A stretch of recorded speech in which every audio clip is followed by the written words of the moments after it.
Hey guys, welcome to the next episode of the painting of the Nurgle Marine. And today I'll start with the green parts of the armor. And just to remind you of what we are doing, we are trying to mimic this artwork. And I'm going to start with the most complicated part of the actual paint job, with the parts down here where you have a lot of different tones come together. So you have the base green in a bit of a darker variation as above here, also because it's partly in shadows, and then you have those yellow discolorations and also some patina, some dark blue patina. And I'm going to be experimenting with how this looks and the color combinations that we can achieve, and hopefully we'll create something interesting there. Then I'll move on and paint the rest of the green. So I'll probably go with how the armor up here is a tiny bit lighter, but I'll just switch the tones around and the hues, and yeah, we'll try to create some interesting parts there. So I primed the model black, as you can see, and I don't have a preferred base coat, but usually I start with black, and sometimes I do apply a white mist, like a zenithal lightning from above, the usual like 20 degrees in a circle. And usually also when I have a black base coat, I just apply a few mists like that to just highlight the parts a tiny bit so I can see the details better. But here I'm fine with a black base coat, and in the end it doesn't really matter so much.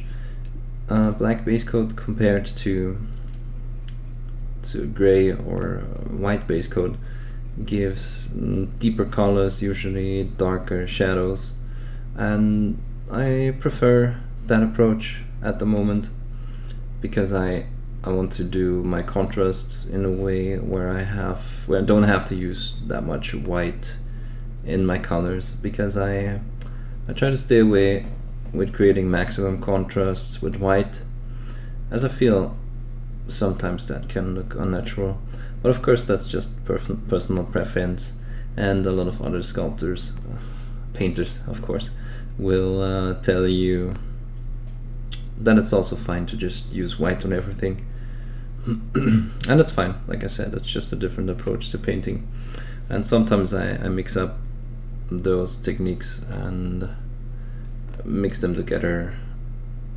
And like I said, there's nothing wrong with any different base coat. You can do whatever you want.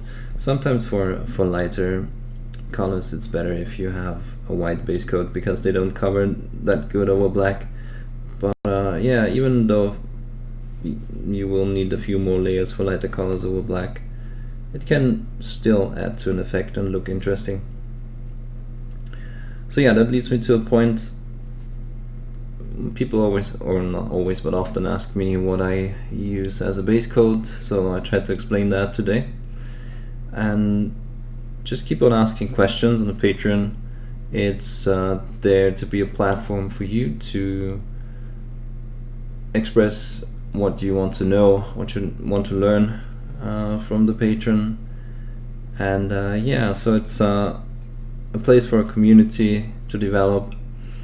And the more questions you ask me, the more I do know what is actually needed on the Patreon, and the better I can adjust to what the community wants and what you guys want to see. So don't hold back, just ask anything, whether it be about a video that I posted here, or something you saw on my stream, or something completely different that you picked up elsewhere and want my opinion on, and maybe show you a technique or whatever. Just don't hold back and ask anything or talk about anything you want. So to start, I have a variation of greens, and again I use scale colors because of the matte finish, and I have more control over the highlights, and I don't have any artificial highlights from a shiny color, and that's why you will see me paint exclusively with those colors most of the time.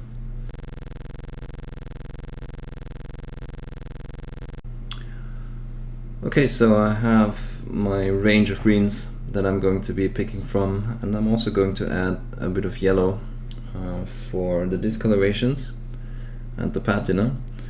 And now I'm trying to decide on a base color, and I think I want a bit of a desaturated base color. So probably going for a combination of this, starting with Ardennes green, and maybe mix in a bit of field gray, but I'll just mix it on the fly, and that's one thing that I do a lot, so I just mix a lot of my colors. If you're uncomfortable with that, that's fine, you know, just use pure variations. Especially here with Nurgle, it doesn't matter so much to have a few tonal differences. So yeah, even if I do forget what I mixed in the beginning, it doesn't matter so much. I'll just try to finish an element in one session so that I don't have to go back in and mix there, but then also you do have a wet palette, hopefully, that will keep your colors fresh for a while. Okay, so here are my colors. I need to get a third cam going for my palette, but at the moment I can't really, because my computer can't handle it. I have a computer update scheduled for Christmas, so up until then you have to be satisfied with my ghetto wet palette or palette cam. So like I said, I want to have a bit of a mix of those two colors, just sticking to more Ardennes green than what is it, field green, I think, field gray, sorry. So just a bit of a desaturation. I'll see how it looks on the model and then adjust maybe accordingly.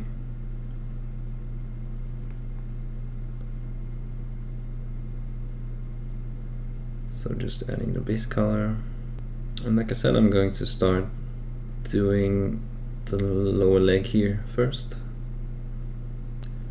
And as you can see, the color dries really flat compared to even the base coat.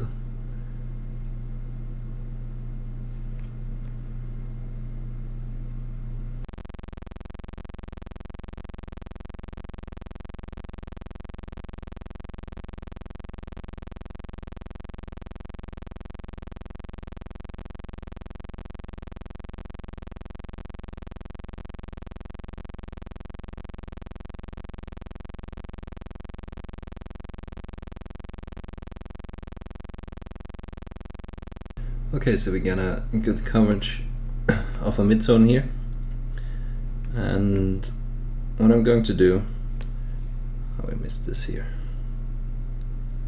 just cover this again. So what I'm going to do, and the thought behind that is, while we are going for a zenithal light, of course, we also want our other elements to look somewhat interesting, and that's why I'm going to go for a lighter area here and a darker area on the other side of that edge, and also going to paint it similar on this side. That's why I also applied some color here. Yeah, so we will add a highlight color here and a darker color here, and then we will go from there. So I'm mixing in a bit of sherbet green. It is yeah, a bit of a yellowish green, a bit more saturated than the mix that we started with. So I mix it about 50-50, and I start applying it in a bit more covering way, and I start about at the middle and I drag it towards that edge that I want lighter. And that's a general thing. Always move away the brush from the darker areas and move it towards the area that you want lighter, because that's where a lot of or more color is going to accumulate due to the properties of the water and capillary reaction. So since we are going to cover this area a lot more anyway, we don't have a problem with color pooling in this area.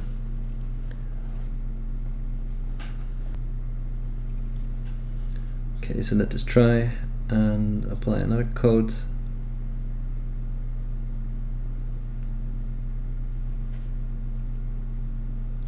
So we are basically blocking in the highlights and setting up the gradient that we want here.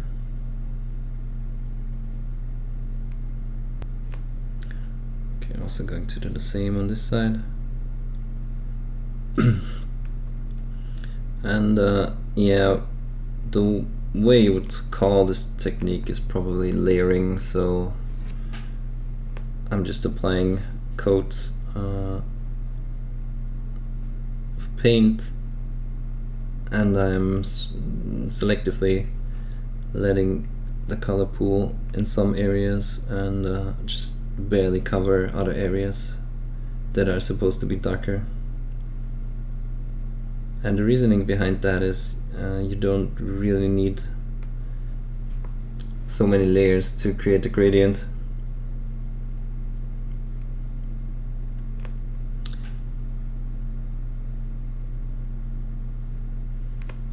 And especially where you want the color to be light anyway, you can just apply the color directly.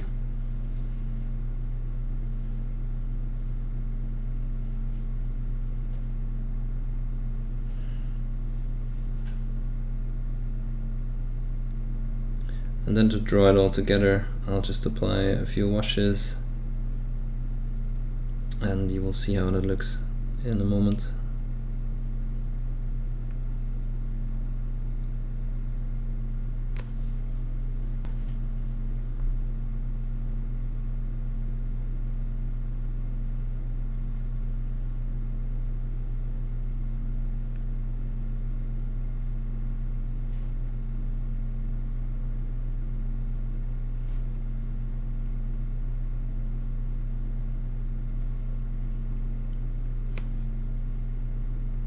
Okay, so like I said, I want this edge to be darker, and that's why I'm also putting a highlight on the other side.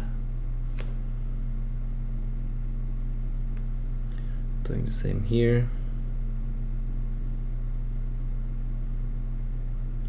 Again, move away from the area that you want dark and move towards the area that you want light.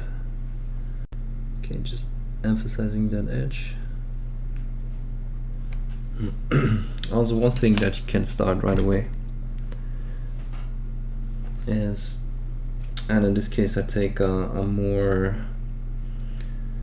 brush that still has a better tip than the brush that I use for applying and layering. You can see that one doesn't have a super awesome tip anymore, but it applies the color in a more flat way, a broader way. Sort of like a brush that you would use for wet blending, but I feel like I have more control over where the color goes with a flatter brush like that, compared to a brush like this where you probably would have to paint like that with the broad side of the brush. I mean, both works, it's just a bit of you know, it's a matter of what you're getting used to and what you enjoy. Also, in general, you should just, in the end, always do what you like and don't get too stuck in a technique.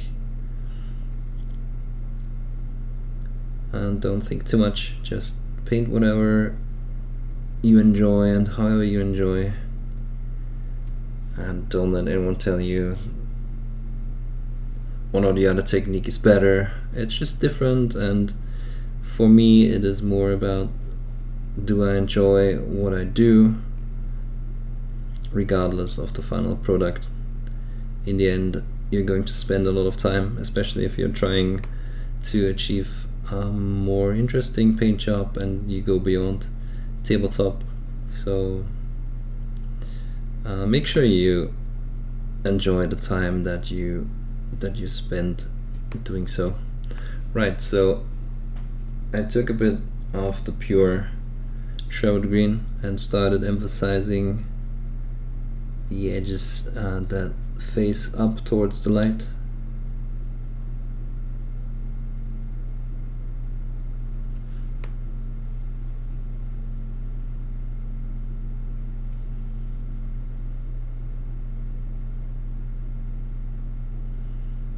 And just use pure color.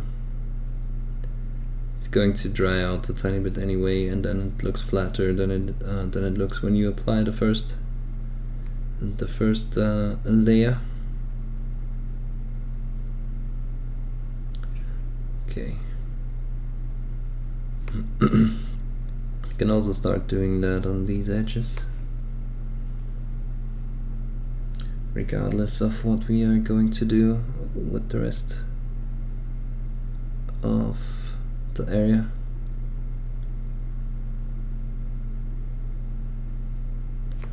That already sets up some good light on the model.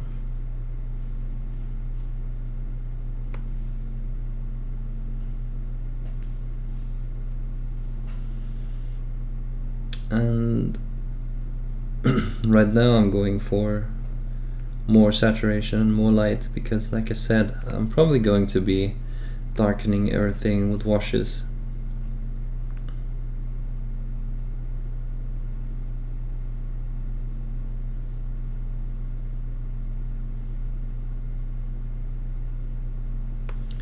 So right now you can't really be too light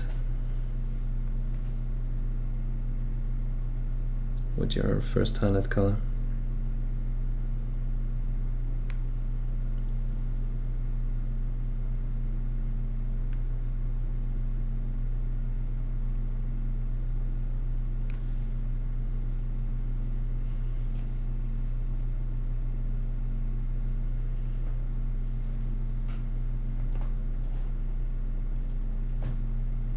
Okay, so the next step is getting those areas darker, especially here. So that's why I'm going to start in this area, because this is going to be the darkest. So if it's too light, I can still apply a second layer. And if it's too dark, I can just go over it without having too much time spent and wasted. So I took a bit of black forest green, which is a more saturated dark green, and I'm going to mix in a bit of black.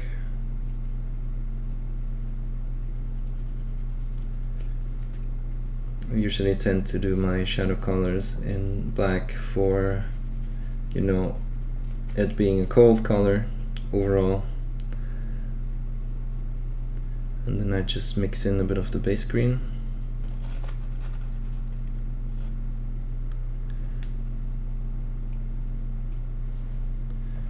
And I do the same, I just use it undiluted, and again I'm moving away from the area that's supposed to stay light, and then let color accumulate in the area that should be darker.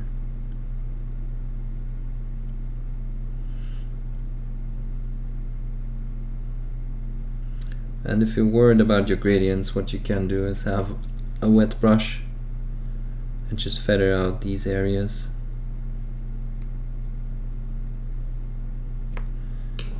then you can get a darker gradient. Okay, do the same over here while the other one dries.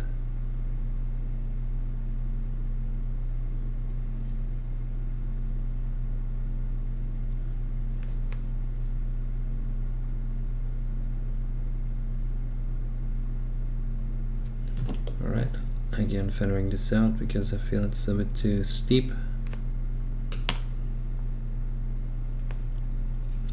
Can go for the second layer covering less area.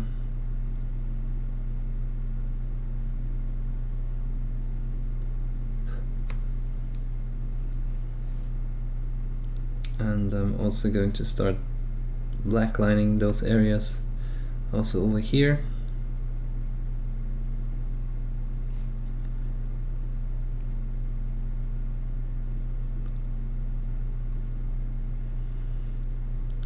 Just distinguishing the green parts from what is later going to be painted in metallics.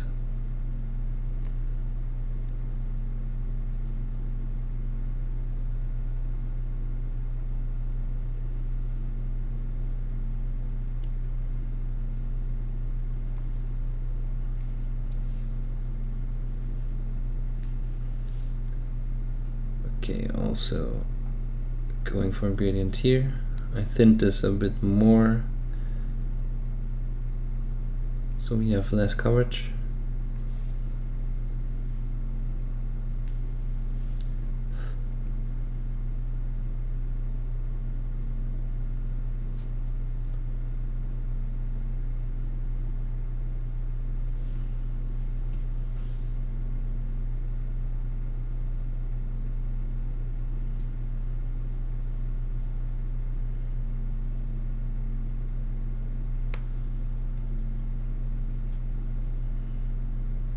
Okay, slightly painting over this color to get a bit of a better gradient back.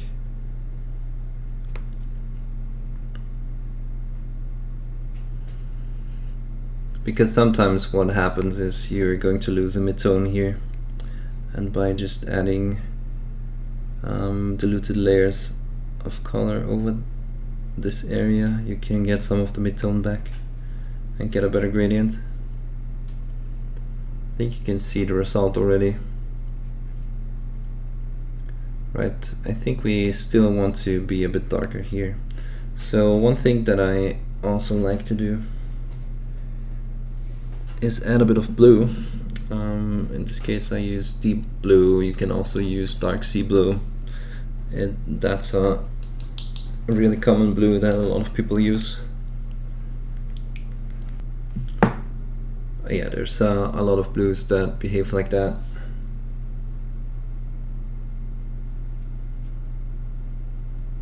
If you feel like your blue is a tiny bit too intense, you can always add some black again.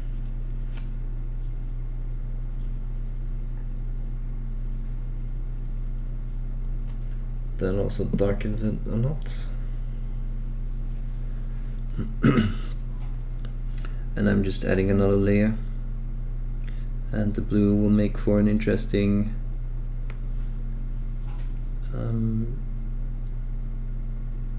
it intensifies the gradient in a way. It looks darker and richer,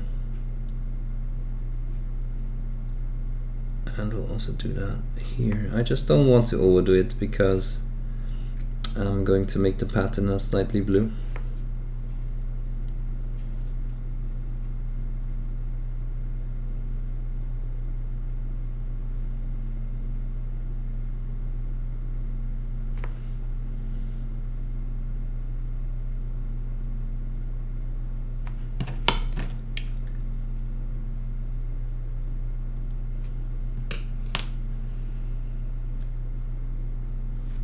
Okay, so I think you can see that it's already getting richer in color.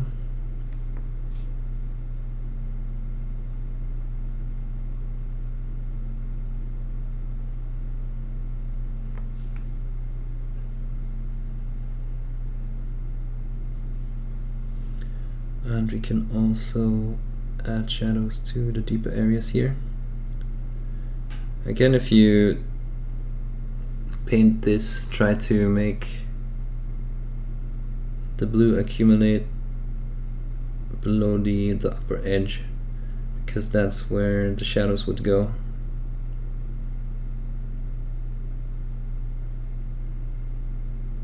And where they would be more intense.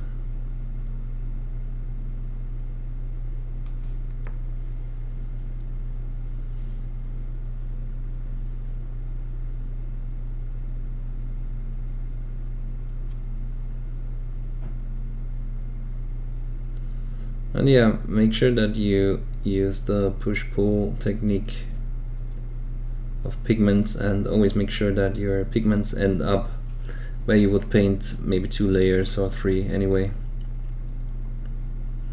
That way you don't ruin your gradients. So in this case, paint away from the lighter area towards the dark.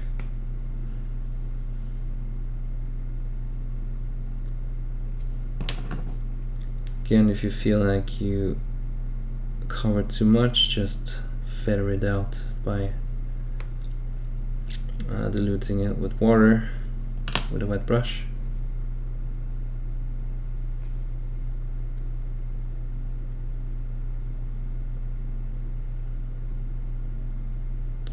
And yeah, like I said, I feel like I have more control over where the color goes with this technique. I showed you in another video that you can also wet blend those colors together, but I wanted to take a bit of a different approach this time and just go for layering.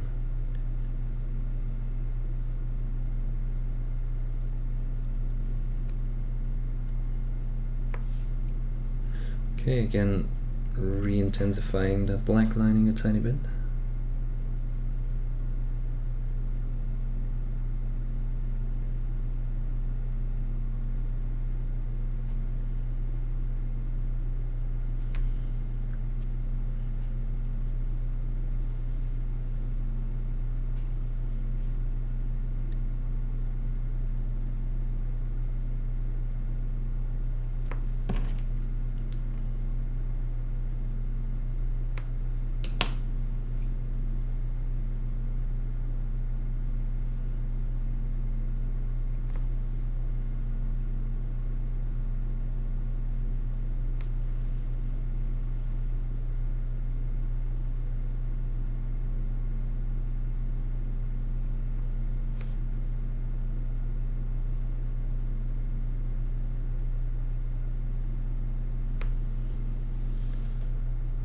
Okay, so I usually enter or do the backlining before I do all the shadows and rust, and also before I paint those elements, because then I only have to concentrate on getting the black line right on one area, and I don't have to care too much about the other area because I'm going to be applying another color on top of that anyway.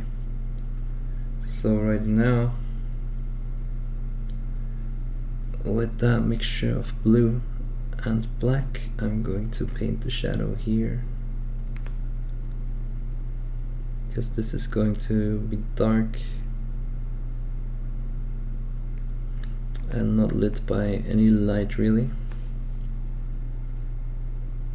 So we might as well set that up. Also going to paint the lower edge here in that color.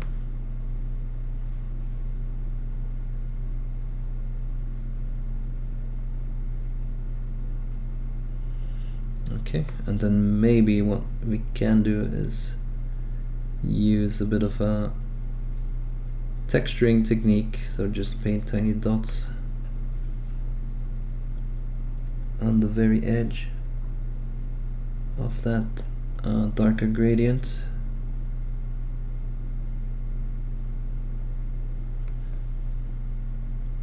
To add a bit more contrast.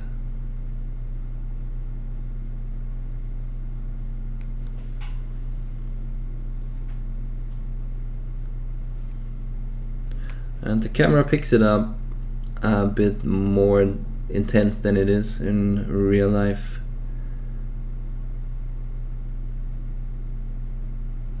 But you see that there's just the intensity of the lighter color added to a darker color, and the light color next to a darker color will look a lot more light than it would look next to another light color.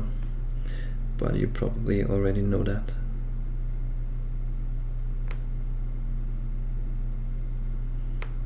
From Psychology 101. Okay, so here I have a sculpted indent that I just elongated a bit and made darker, so that we have already some structure showing there. You can do that later, I just like to set it up right now. When we paint over that, it's not too bad, we can just redo it, but yes, I just keep on doing it so I don't forget. And maybe if the indent here is not too deep, you cover it with some layers, then it doesn't show up anymore. But I feel like here it does look good, so I just highlight it right now, and then I don't forget. Again, just intensifying that shadow right below the upper edge. Sort of if you would be painting a scratch that's not actually sculpted, you also paint the scratch and then try to emphasize the upper edge. So for example here, and the lower edge is going to be highlighted. You do the same with those round elements. Okay, so another part we also need to blackline this.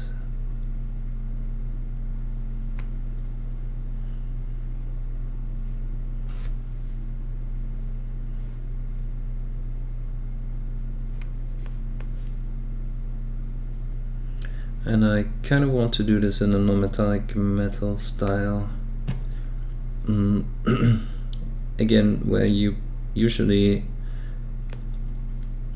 if you took a shape like that, it would probably not be lit that much over here compared to this. But again, we want to create some drama and some interesting areas, so we are going to overemphasize a few areas.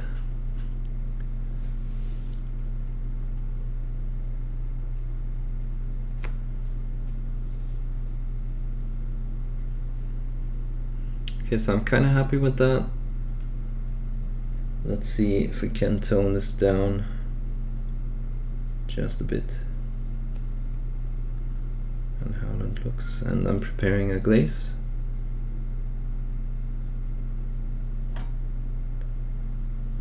So just this consistency, you can see there's barely any coverage.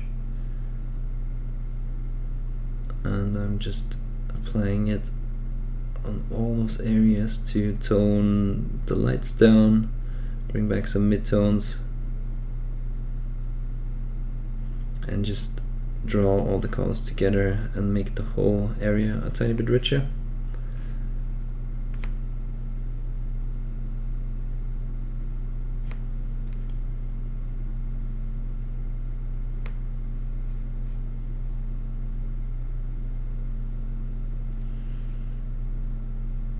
And you can see the gradients here are actually doing fine. So not a lot of fuss, just a bit of layering and some glazes to draw it together.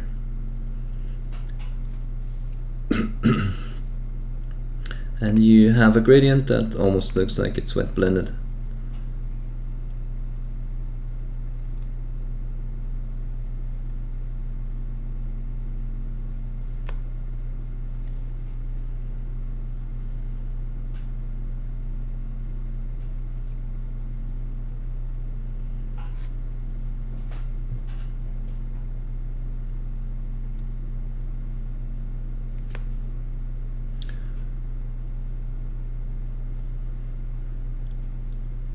Okay, so this is the canvas that sets up my base tones. Actually, I think I want to go even darker on these areas just to make it more interesting.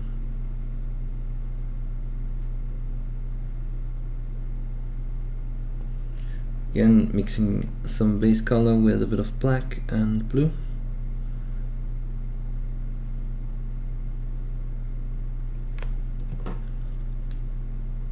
And creating some areas that are a bit darker, and in the end, if it dries a bit spotty, it also doesn't matter too much.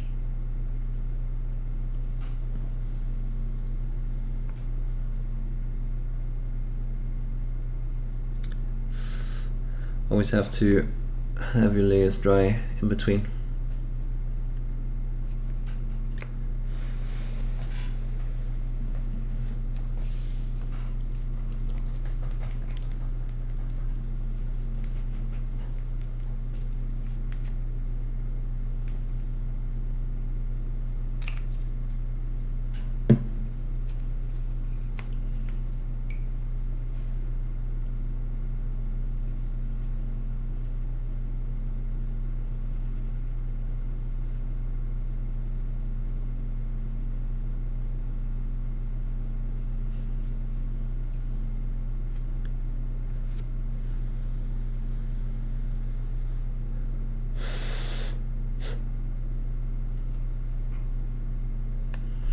Okay, while this dries, we can apply some layers here.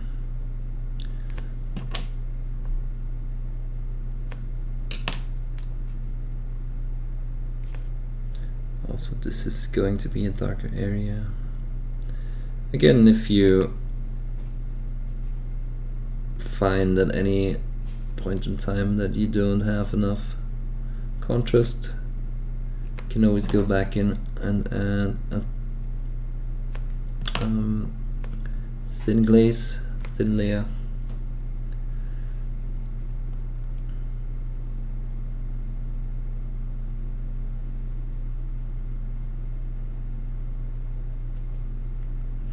Okay, and for the initial discoloration, I'm going to add some anthracite gray.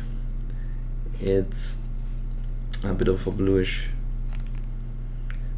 gray, as you can see, and I'm going to mix it into that base tone.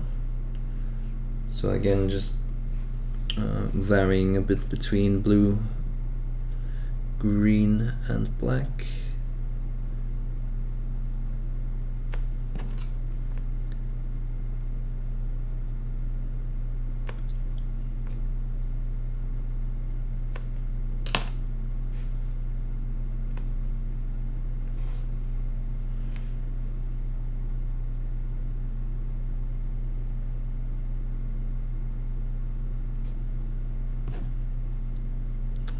And I'm setting up the, like I said, the dark blue discolorations.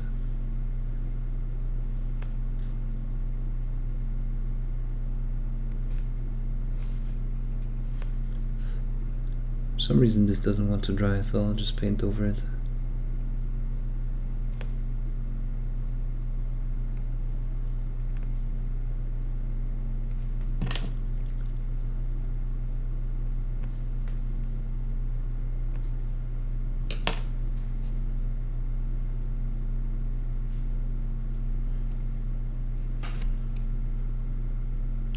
Okay, so you can see we added a bit of this grayish blue here on top.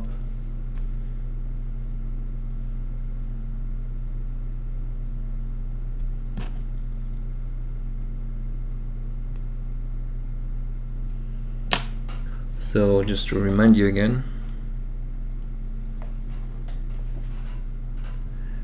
this is what we're aiming for. So just random spots and discolorations.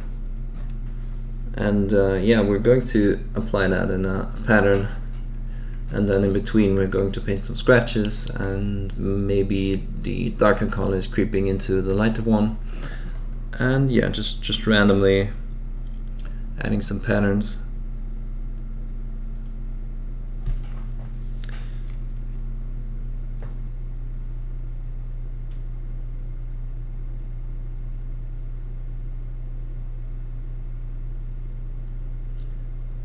and here I'm just establishing the patterns, and then I'm going to go over it again and intensifying it.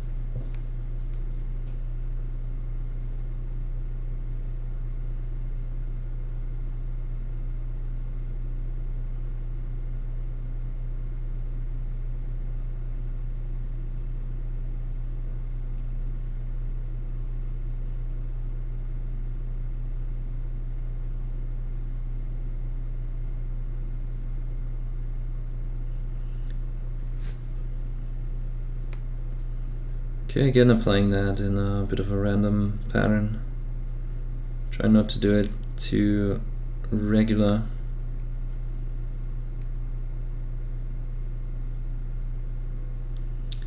And also leave a few darker areas free.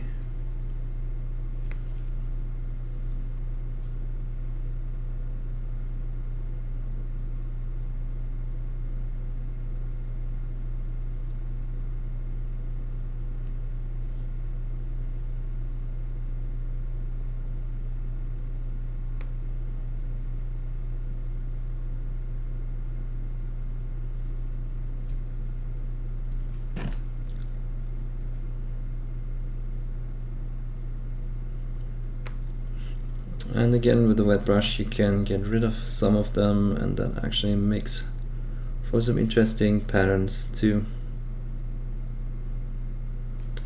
So I think this is not really the effect that I wanted, so I'm going to mix in a bit of yellow to see how it intensifies the whole thing.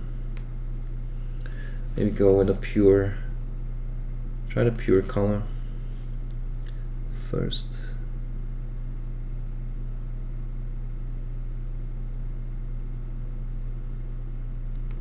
Just intensify a few parts.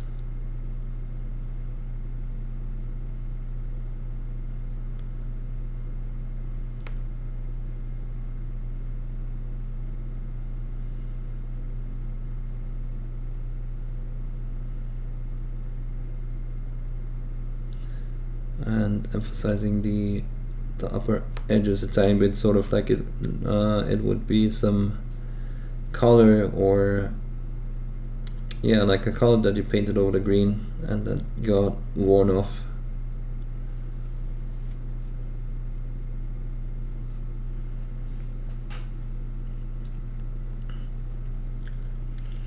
And if you feel like it's too intense, you can always go back over it with a wet brush, and that will make your strokes lighter, as you can hopefully see. Yeah, let's see, I'll go for a bit more yellow in that mix.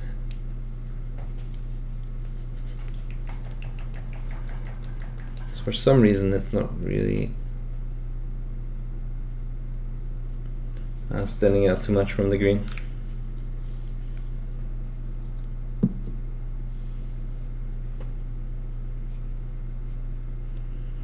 Okay, just going for a 50-50 mix.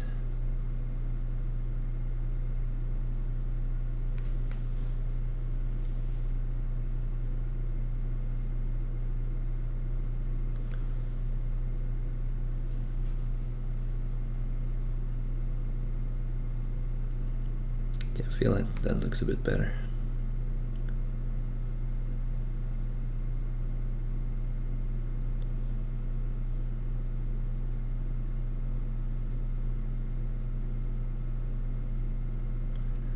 Just leaving out some areas that I want to keep darker in between.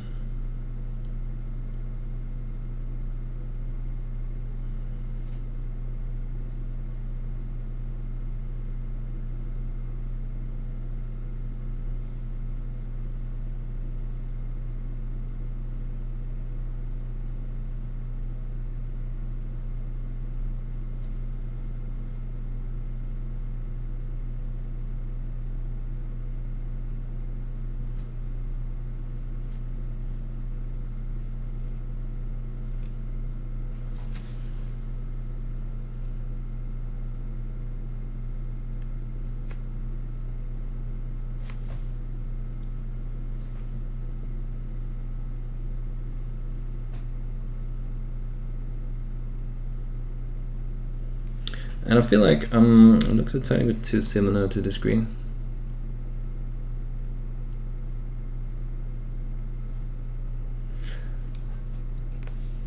And I'm thinking how to change that.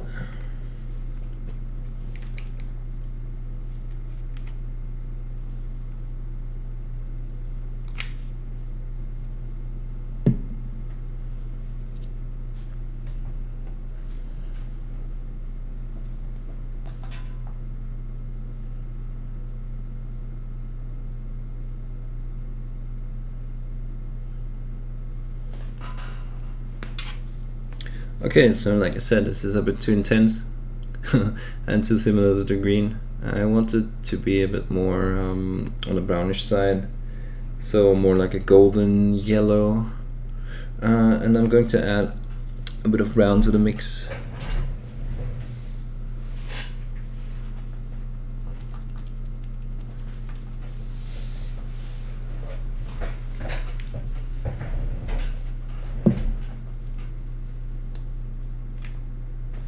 So we will try with this brown. It's actually the old snakebite leather by Games Workshop.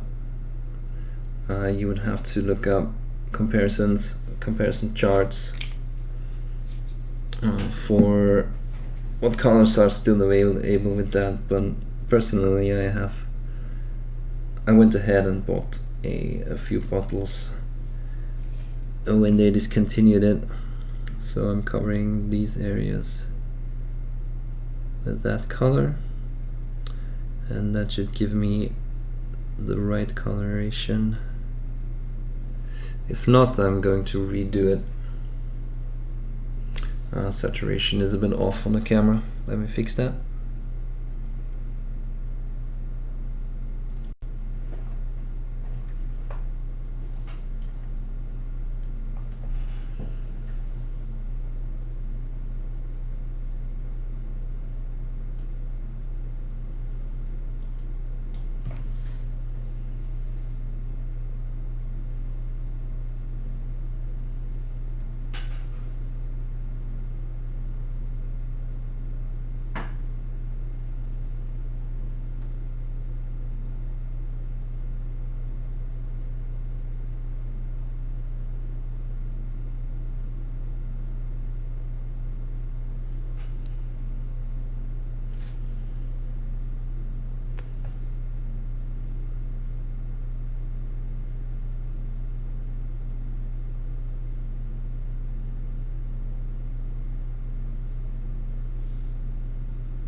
Okay, so this color is getting a bit closer to what the original artwork looks like.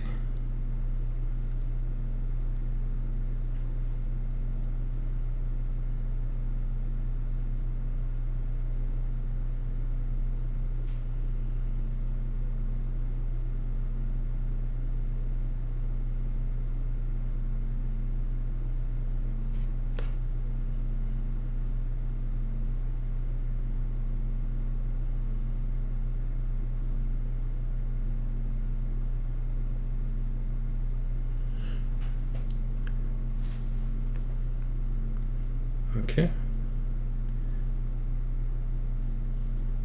Just stippling on a few patches like that to get a bit of an interesting pattern going. And it actually doesn't matter too much that there is some of the lighter color below, because that way we get some variation into it.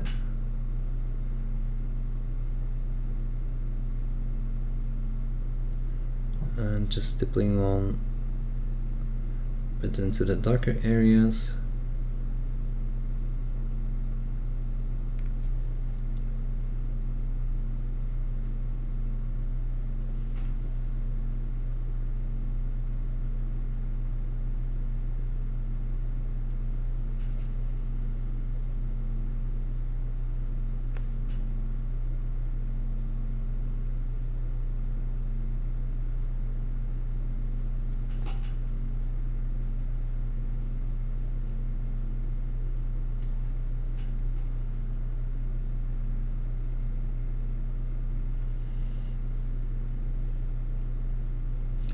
Okay, also starting here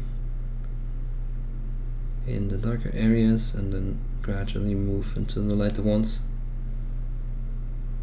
to get that yellow discoloration.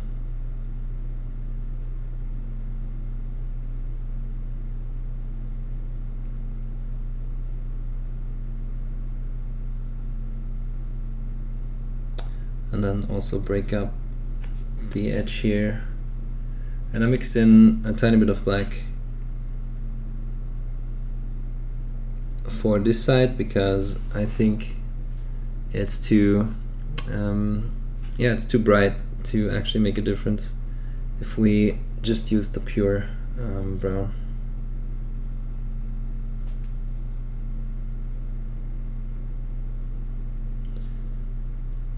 Adding a bit of the lighter brown again to have some variation.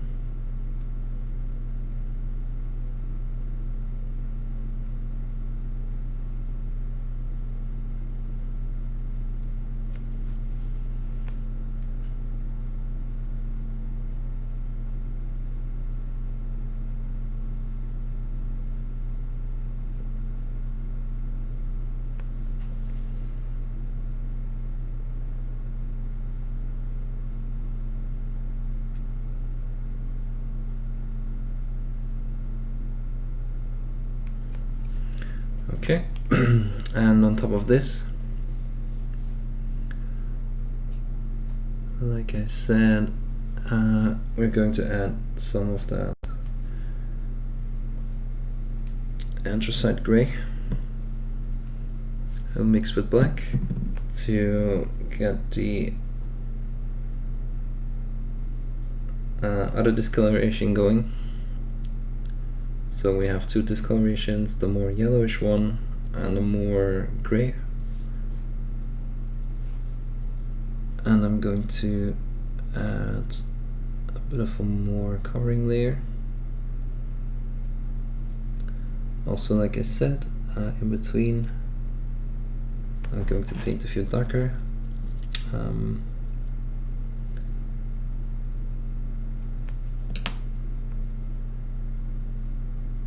Like scratches and lines.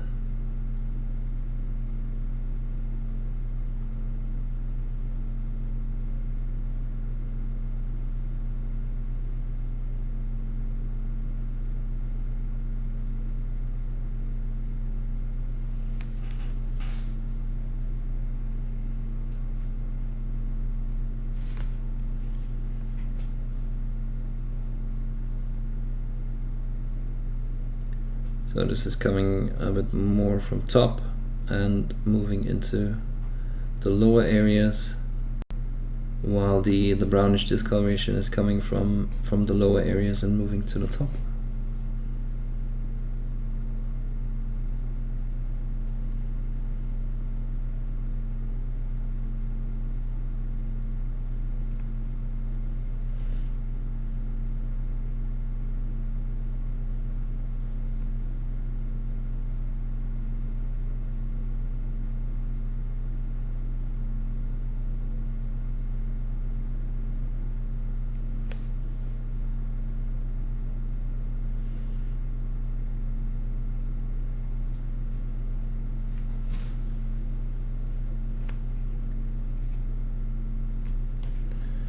Okay, and then some gray, some pure gray, and a few thin layers just to get that intensity back.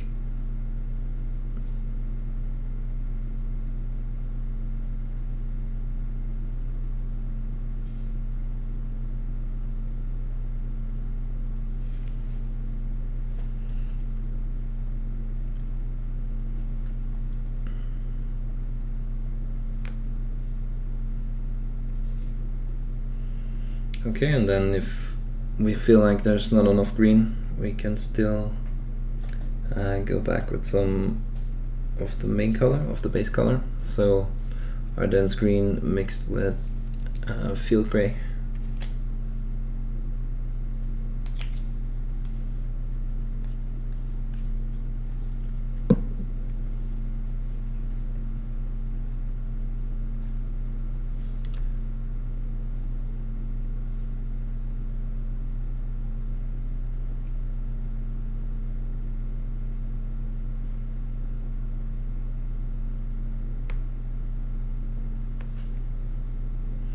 and then maybe some darker gray, then maybe some darker brown. Hold on.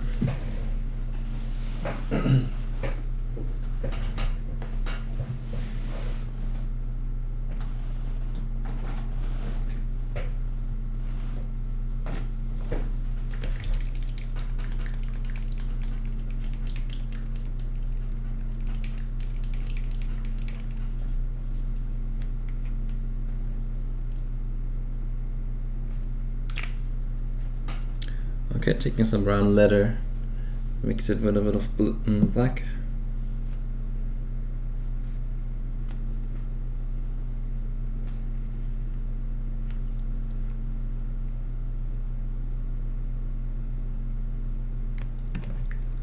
And then have some coffee staining going on here.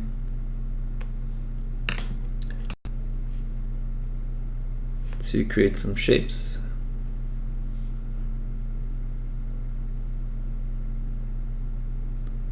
Just to tie it all together, and we can also apply wash on the lower edge, and maybe here.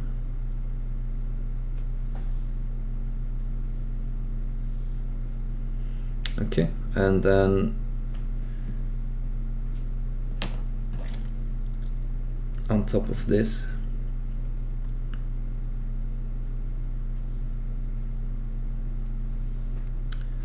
some more neutral gray scratches.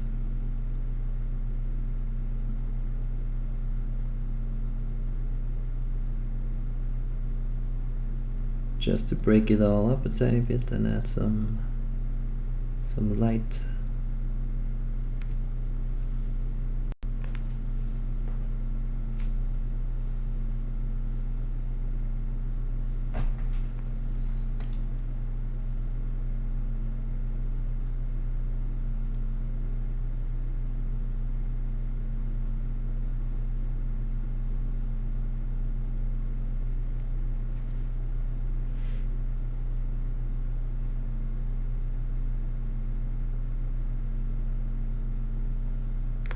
Okay, also break up this area with some of those scratches.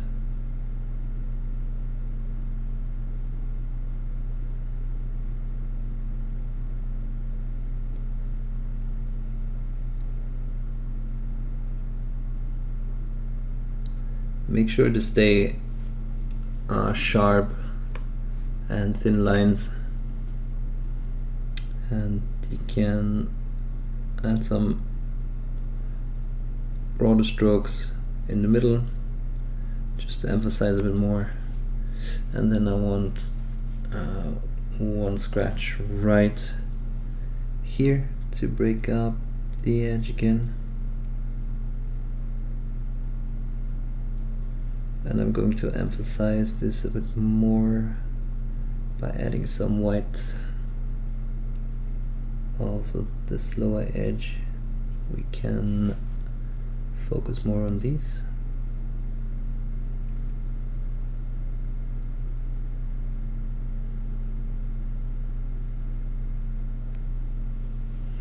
And yeah, I'm just adding between those few colors that we used.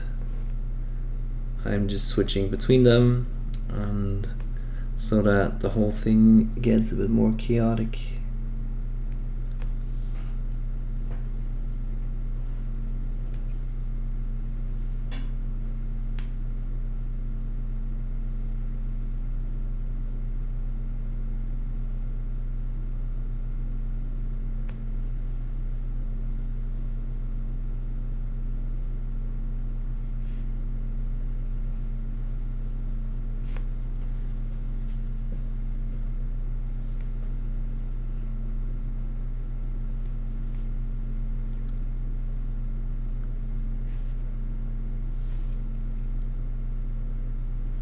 Okay, like I said, going to add some white.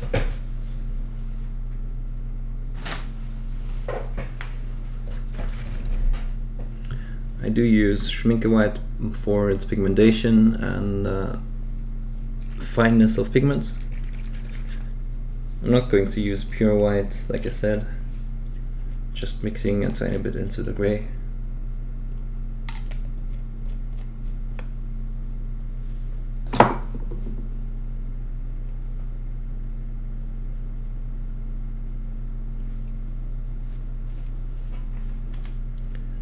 and going over those scratches again.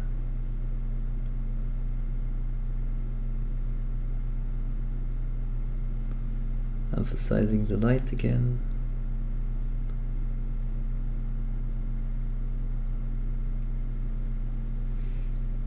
And fixing the scratch here.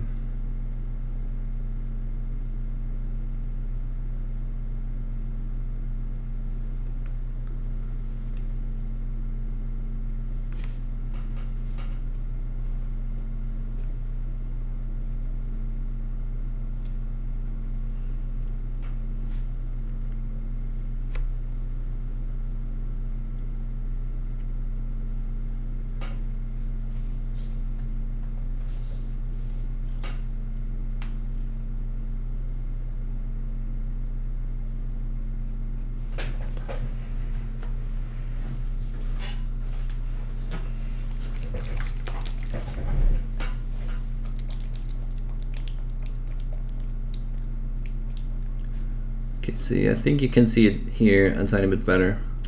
So we still have the initial gradient from light green to dark green, and those elements here, and a bit of lighter gray. And now I'm going to try to break this area up a tiny bit more by taking some dark sea blue. I'm thinking this will fit perfectly, and I'm going to cover this with some pure dark sea blue in a bit of a spotty way, kind of like the way we used it down here for the yellow.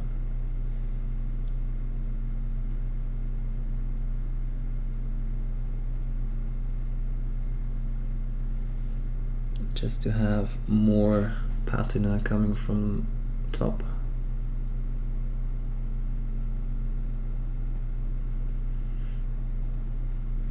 And this is going to dry as satin, so one last step that I'm going to have to add is I'm going to be going back with some gray mixed with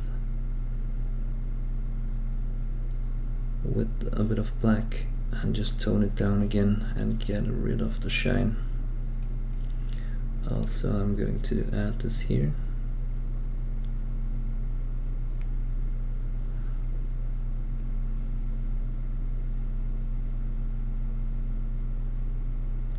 Can also add a bit of this in between.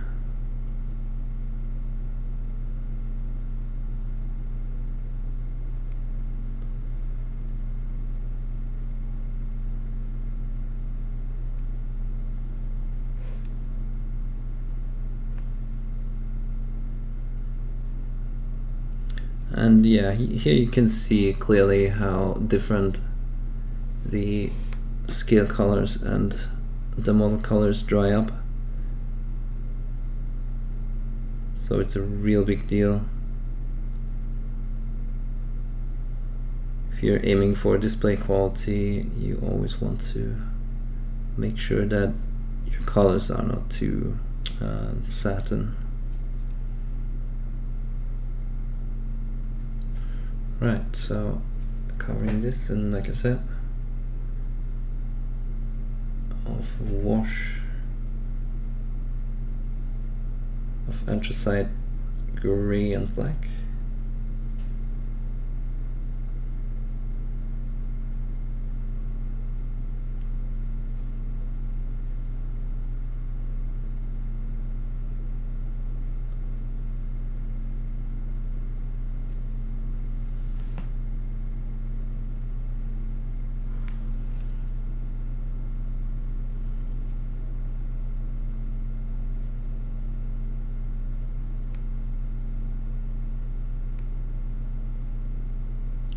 Should get rid again of most of the shine.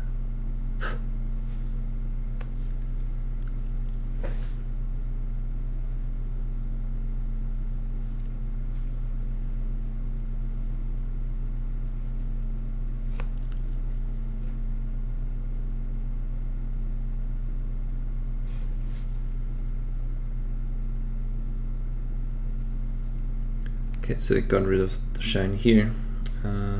Still have a bit of shine there, but that's also just water drying up.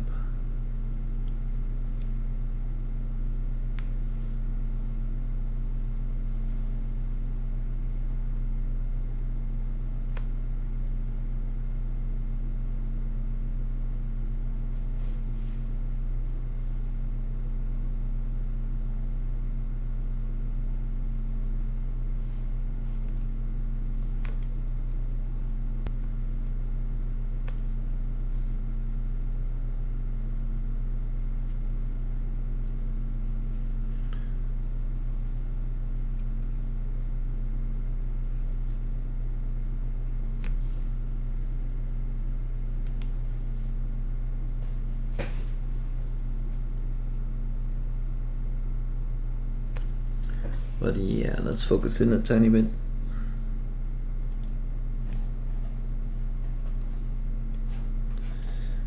Configure. So let's zoom in a tiny bit.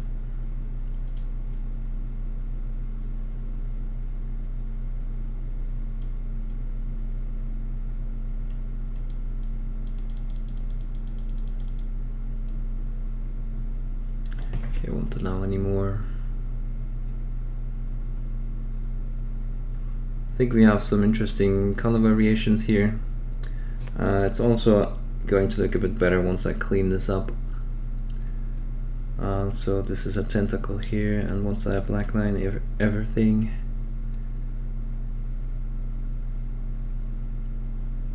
yeah, maybe intensify those parts down here a tiny bit because it's more in the shadow. Yeah, I'll still do that. But here in the close-up you can still see gradients. Maybe we can go a bit darker here to maximize contrast.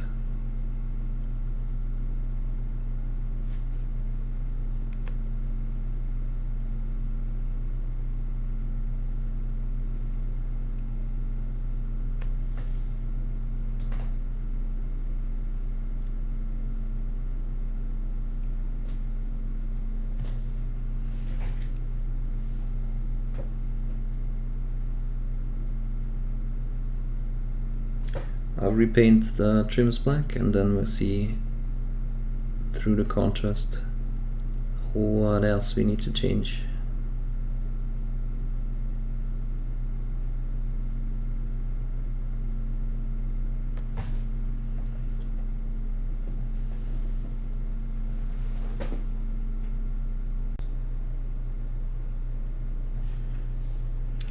Okay, so I went back in with some of the lighter brown on top of the darker brown, yellow brown, and I think contrast is better now. So you can see the spots a bit more intense, and on top of this I'm going to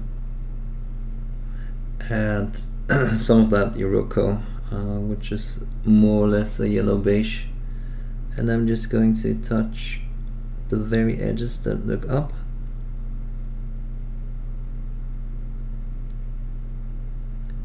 As an additional highlight, and that should give us even more contrast and the whole thing distinguishing itself from the rest of the armor. I think that was needed. So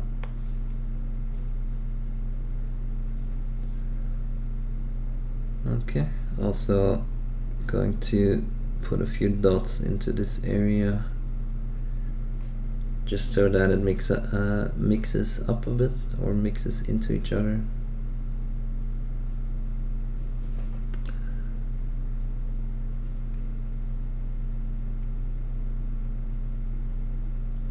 Okay. Right, so I made it a bit more, covering a bit more space in the darker area than here, just so that we have a lot of variation in there. And yeah, I'm going to try and mimic that on this side.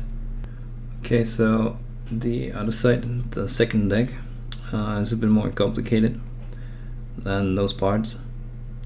And I'll put a bit of emphasis on all the details here, just to make them stand out, before we go back in and probably start over with black on the parts in here. So I'm mixing back some of the base color and then some highlight color again, and I'm just going back in with layering, and I'm touching those areas that would catch more light than the others. Again, strokes go away from the darker areas to the lighter areas so that pigment pools there. Then we also want to focus on the edges, especially the ones that point up.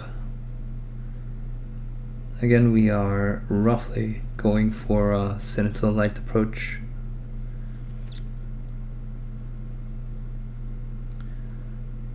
That way we can create a bit of drama with some shadows. For example, here I have a rather light edge, and then just below that I'm going to paint again a dark area, sort of the way that we maximize contrast or increase contrast with painting a dark line here. Also can focus a bit on this part. Don't want this to be too dark.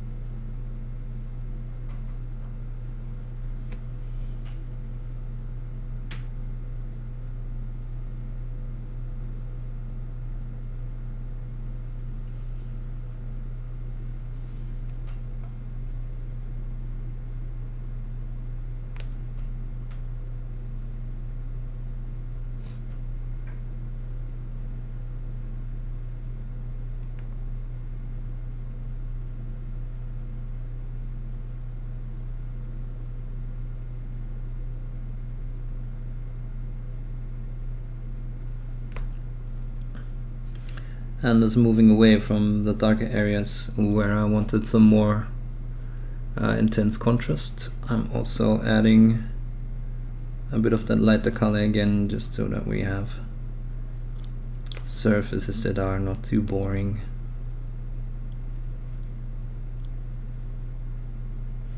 Even though,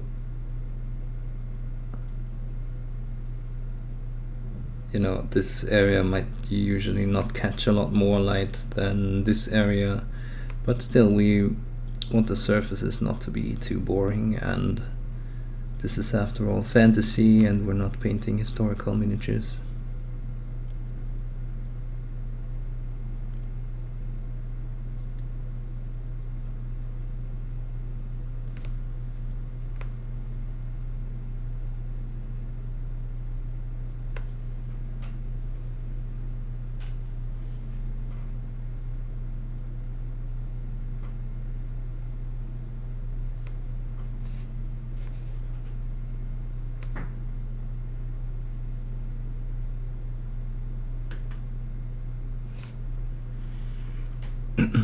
Yeah, you can see that these areas are not as bright as these, but still there's a gradient in here, and I think I'm going to go lighter here and maybe here high up. But as a whole, like I said, the lower areas of the miniature I want to keep a bit darker, and then put a bit more focus and emphasis on the face and the upper body. Also, I haven't decided yet on how to paint the loincloth, so just keeping it darker gives me a few more options for the loincloth, so I can either paint it contrasting or just go with the darker theme and then have a few light and shiny freehands on. but I'll decide that on the fly. Usually when I design or come up with ideas for how I'm going to paint my miniature, I do a lot of the choices on the fly. I also do that when I sculpt miniatures. Feels a bit more, you know, like a natural thing. You can react to how your miniature develops and don't get too stuck in what you planned, and don't feel afraid to give up some ideas that maybe don't work with how the miniature develops. There's really no use to start over. Don't sweat it too much. You should still have fun while painting and not stress out.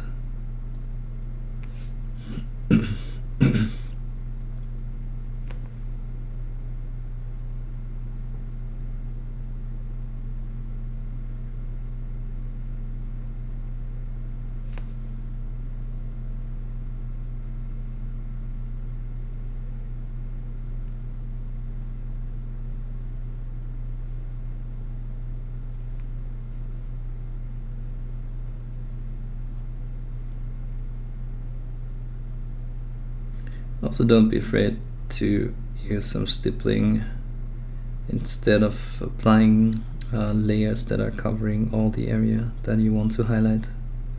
Especially on pieces like Nurgle, it doesn't matter so much to be super smooth. It's a bit of texture, and especially the way that I'm going to weather it, it doesn't matter so much because we will have a lot of texture painted on anyway. So a bit of that micro dotting here and maybe here.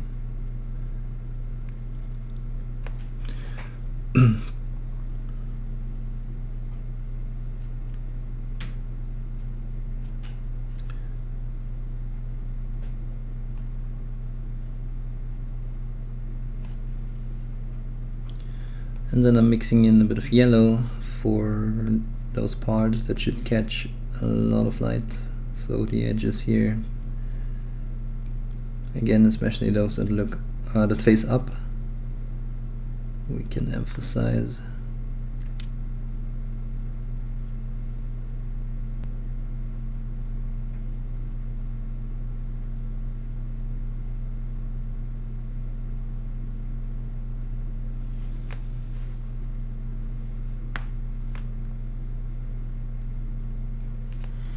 Okay, and these parts I'm going to pre-highlight because all the color that's going to be going on there is going to cover that slightly and darken it down. And then I still have a bit of a base tone here that I can just selectively re-highlight, and it's going to look okay. Right, so like I said, where I left off on this side, this is going to be a canvas for all the weathering and the cracks and the color shifts. For example, here I have a color shift from yellow, so there's some yellow residue and a bit of dark blue, dark gray weathering. Also here I went for the yellow and I still kept a bit of the green, and I have a bit of that dark brown, dark gray, just to mix up and make this a tiny bit more interesting down here. So especially with Nurgle, I really like to paint a lot of micro detailing that should make those areas rather interesting, as opposite to maybe a Space Marine where you would want to have a really clean and shiny armor, where you would probably go for reflections and all that. So yeah, what I mean with that is, you know, here you can see I have a flat area or a flat surface as far as details go, and there I just went for a bit of a shiny surface that would reflect light a bit different. So here you have the highlights, and there's a dark area, and then you have another highlight also here, for example, and then you also have some reflections in these areas. But yeah, opposite to a really shiny Space Marine armor, I decided to go for those cracks and color variations and so on. And I prepared that here already, and now I'm going to show you on this leg how I go about painting these micro details. On the Nurgle piece, I went for a lot of micro detailing and those cracks and color variations, like I said, and residue to keep everything a bit more interesting, or make everything a bit more interesting, since Nurgle obviously is going to be weathered. And now I'm going to show you how I painted all these micro details that I already prepared on this leg, and I'm going to show you how to do this on this leg that we now finished preparing. One color that I really like for painting those cracks that you just saw is Chipping Color by AK Interactive.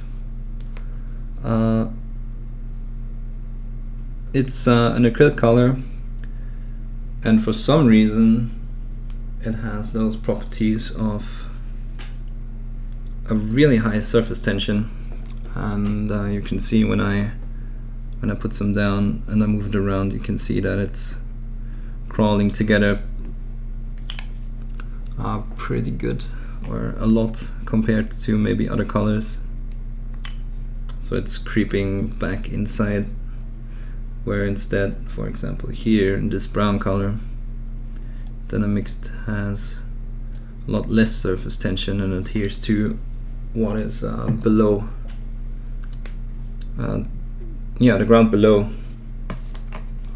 a lot better.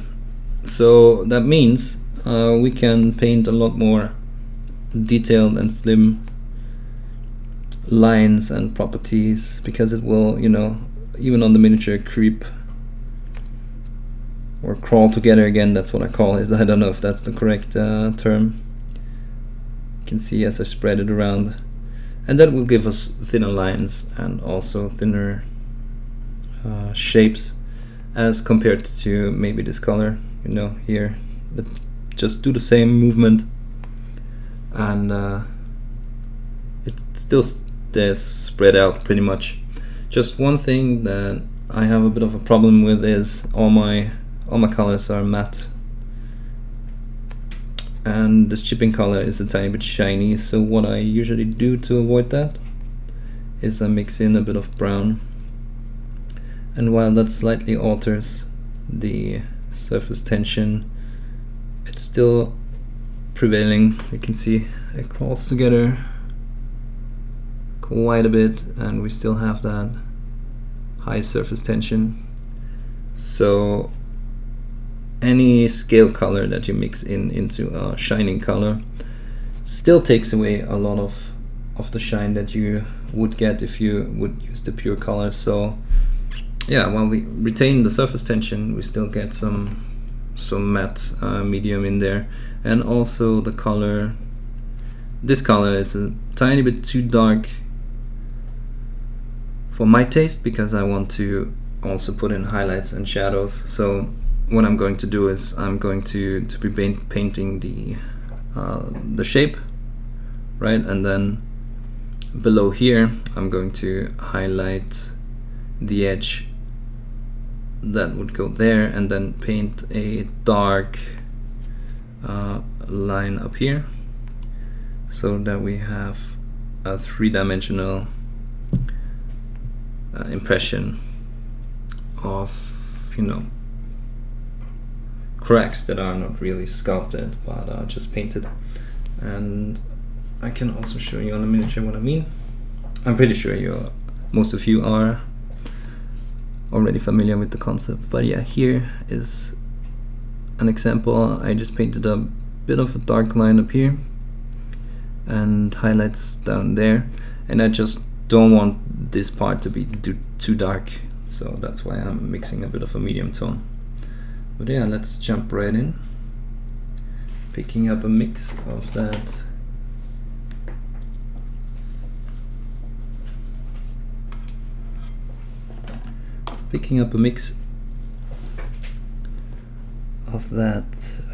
color tone that I mixed, and now I'm going to look at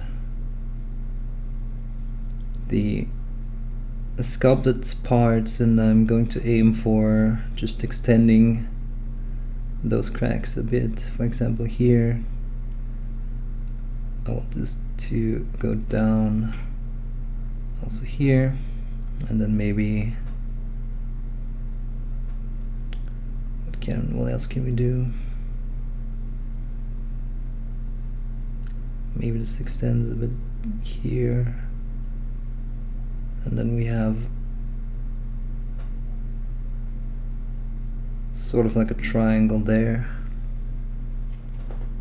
Okay, so apparently it is hard to see, but I hope you can see that there's a bit of a crack painted now there, and I also had this part start, and I'm going to pull that over the edge just to break that up a bit. And don't worry if your lines are too wide. You can always go back in and correct it, especially with the edge that you are going to paint below. You can always slim that first initial line down a lot more. Also try not to paint those lines the same thickness overall.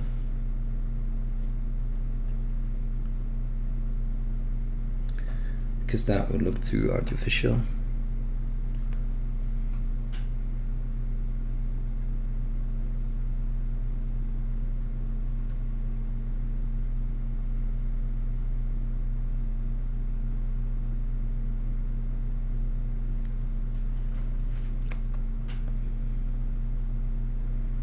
Okay, we can extend this part a bit.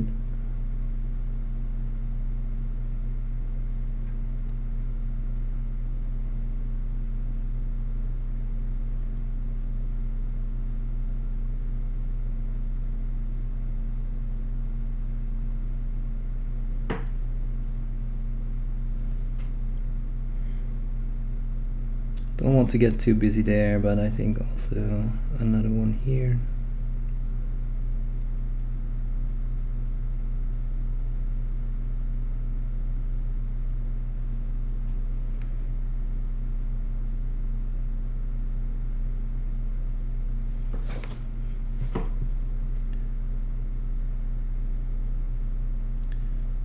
And then maybe start with one of those, because it's already rather dark here. And then just fade out.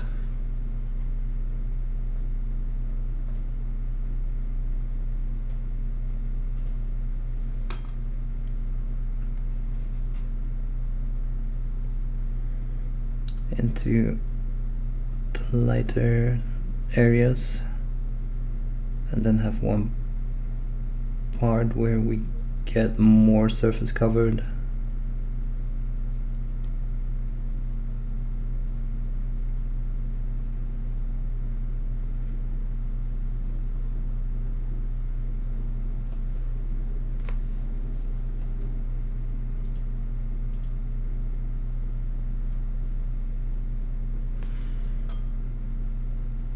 Okay,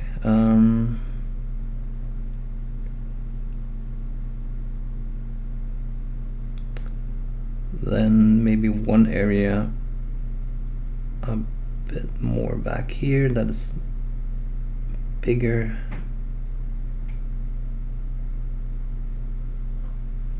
Can you see that? Yeah, so back here we painted a bit of a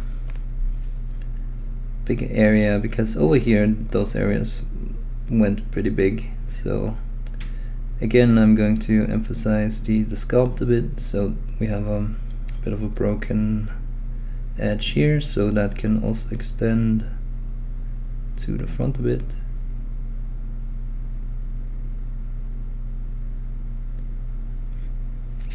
And then maybe have a bit of a dot there.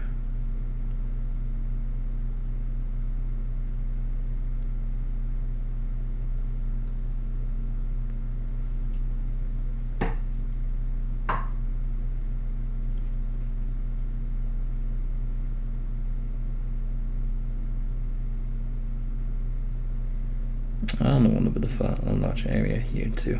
Then maybe a dot again.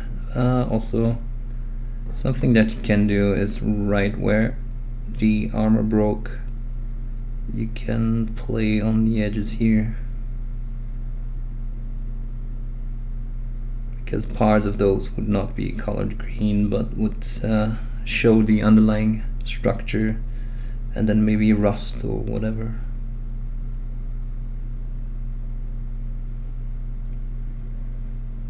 Okay, so we didn't go as crazy as we did over here, but that should still give some interesting opportunities to put in some light and some shadows.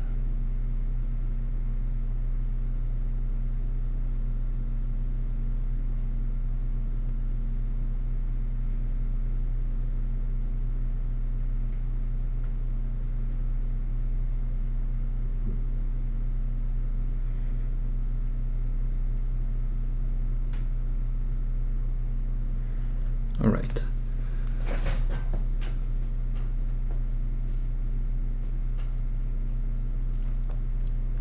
Now what I did over here was I started by mixing a bit of a yellow tone, and I know it's a bit of cheating, but I haven't found a replacement color for that yet.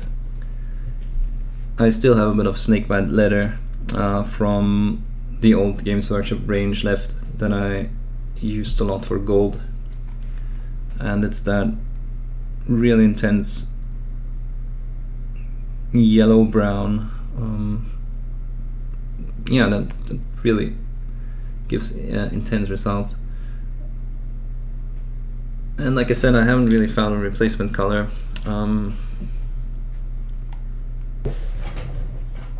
But what seems to work out fine is either mud brown or orange leather from Skill Color and mud brown from Model Air. You can mix those with a few yellows, maybe a bit of a brighter yellow or a bit of a more desaturated Sahara yellow, for example. Those work out pretty good. Just play around with it a bit and mix them together and see if you like the results. But here for me this is the perfect color, and what I'm going to do, I'm going to mix in a bit of black.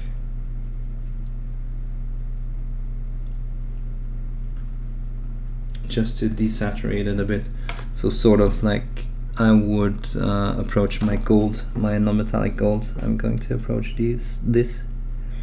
And now I'm going to apply that yellow just below this crack, for example.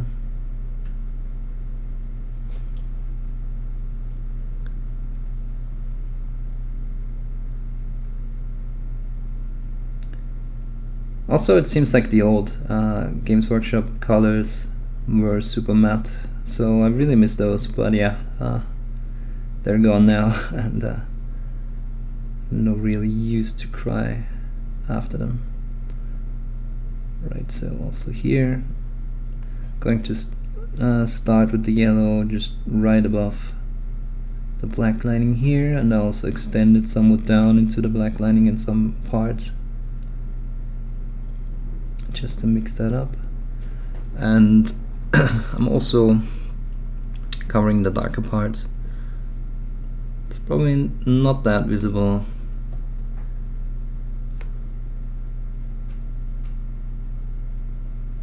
but yeah, that's the point of the whole thing. So if you cover a dark area with the same color, it's not going to be as intense as if you were covering it with a lighter color, or covering a lighter color.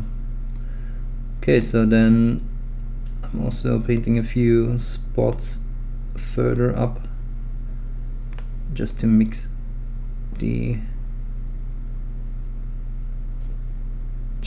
it up a bit. Sort of like, again, if it was a residue that would chip off in some areas, and some areas it would stay.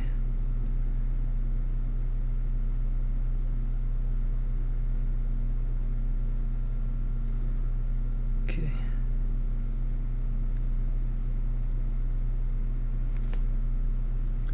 I don't want to cover too much, but maybe a tiny bit here.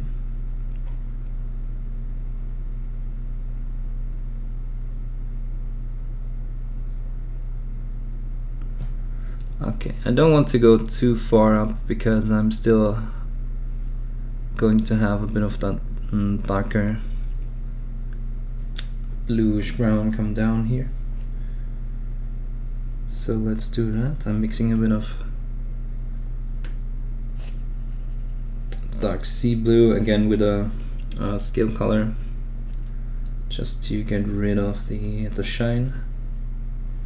And what I mixed here is dark sea blue with some anthracite gray, and that gives me this slightly dark bluish gray. And again, here I'm doing the same, just coming down, and I started with a bit of a less intense mix, so more like a glaze. Oops.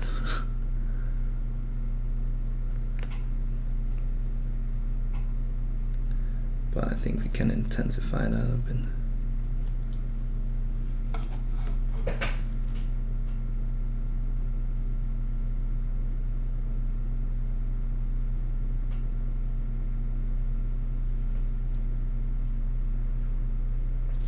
And this is just subtle color changes. Again, don't be afraid to use some stippling.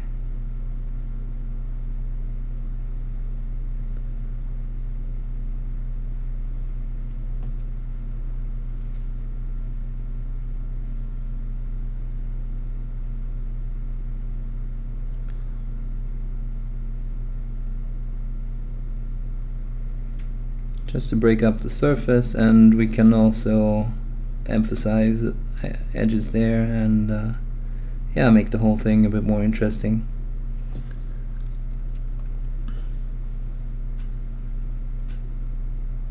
You can also do that here already. Just cover some area, and don't be afraid to yeah, a trick that I picked up from some traditional artists is sometimes you want to blur your vision when you want to achieve some more random patterns. You know, just blur your vision, don't look at it too focused, and of course it's going to take a bit of practice to make it look good.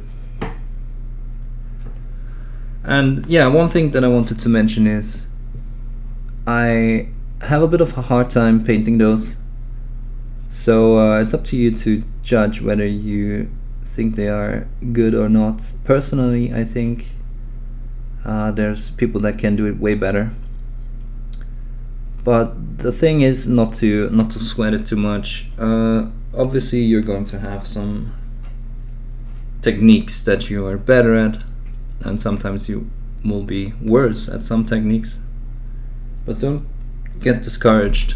And that's the thing about painting, you want to develop your own style, and you will have to develop your own style because some techniques just work less good for you than others. But again, I think that's the beauty of miniature painting, and you should also, like I said, not get too discouraged sweat it. Just use those techniques that you are good at to your advantage, and yeah, don't get too discouraged. Don't compare yourself to others too much,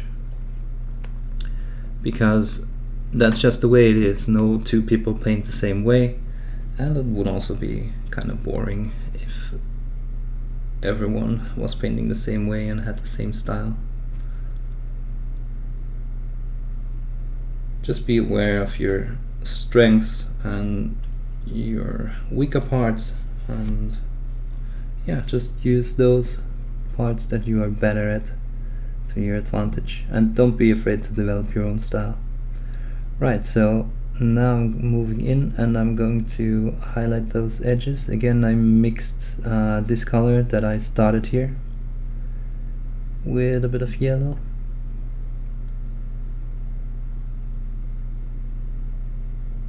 And I'm just highlighting the yellow areas. So just the very edge of those yellow areas is where I'm starting.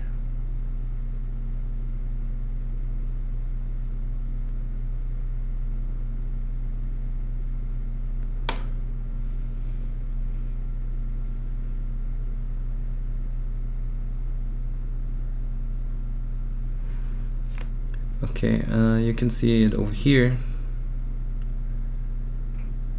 The intensity is increasing, and this is just the first layer that I paint. I always go back in with a second one and touch a few more selected areas, because I feel like if you were going for exactly just white, that of course maximizes contrast, but again, I'm not really a fan of just using white on everything, because that's not really how reality works. Even if you look at white, that's not just going to be pure white.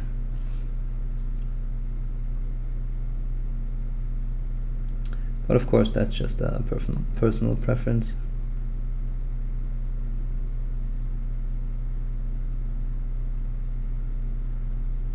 Okay, move over here and make sure that you just use the tip of your brush.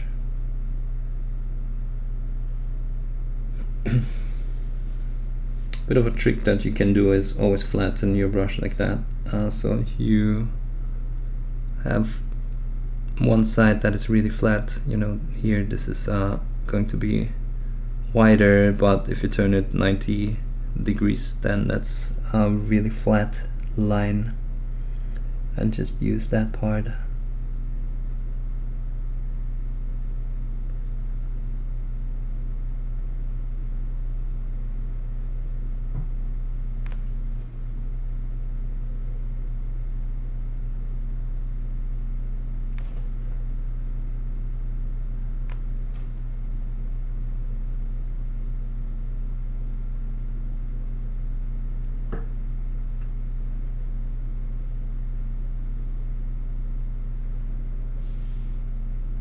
Okay, and I'm also emphasizing those areas where we painted the blue residue, so up here.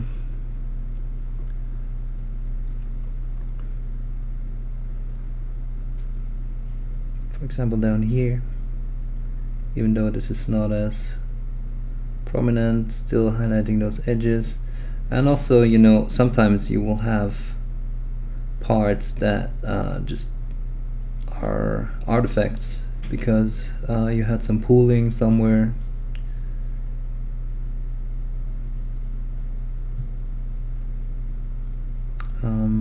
Some coffee staining or whatever, and then, you know, sometimes that can also look interesting. Why not treat it as a happy little accident and focus on that a bit, and yeah, just work with it. I know that nowadays miniature painters always strive for the perfect blend and all of that, but sometimes that also looks kind of boring. And recently A lot of people went away from that too, and not just using the perfect blend, but also painting in extra reflections and all of that, just to break up those perfect surfaces again. Right, so on some areas, especially over here, I think it looks really good.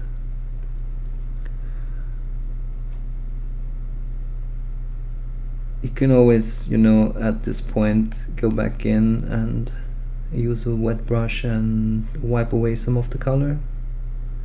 If you feel like your edges are, or your lines are too thick, you really want to make sure that those lines are not super wide, just really slim lines. The slimmer the better it's going to look, because if you have a broad stroke, then that's not going to be an edge, but that's just, that just looks off. Also, when people paint scratches on their weapons, and I'm going to overdo that, hold on. Yeah, so also sometimes when people paint their sword edges or axe edges and painting them with hits of other weapons, then what you want to do is start like this, so rather slim, and maybe even have a bit of a detached part, instead of just doing this. That just doesn't look good, and also especially if those parts are maybe looking like that, then that's not going to be a slash but something else. And just make sure that also with emphasizing your edges you do something like that, and it doesn't matter too much if they're broken up somewhere and then you have some broader parts, but just make the base line rather slim instead of doing something like that, because that's not going to look good. So always have a bit of variation in there, and that's what you want to achieve. Okay, so like I said, using that first highlight color, I'm mixing in a bit of white. Again, I'm not really using pure white, but going back in here, I just want one layer of further reflection, and then selectively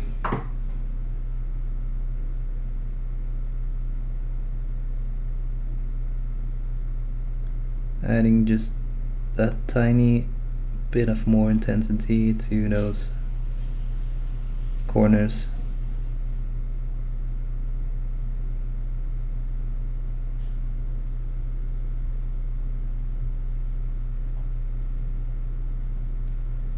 Like this. And then also those edges we can emphasize a bit more, because those are, sticking out, and yeah, we'll be catching a lot of light. And again, what I do is I try to maximize shadows instead of maximizing the highlights, because just putting white everywhere is not my style. And I've come to appreciate, for example, Mark Masclan, or Antonio Pena or Peña a bit better for not using whites, but always toning down their highlights a tiny bit and emphasizing a bit more on the shadows.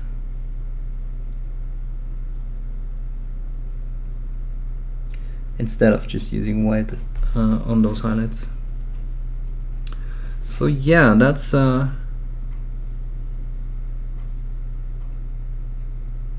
result.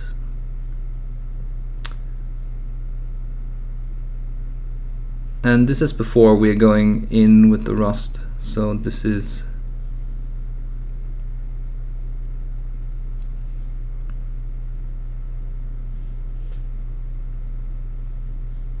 so yeah, that's our result for now. We still need to apply some rust, and that will make those surfaces still a bit more interesting.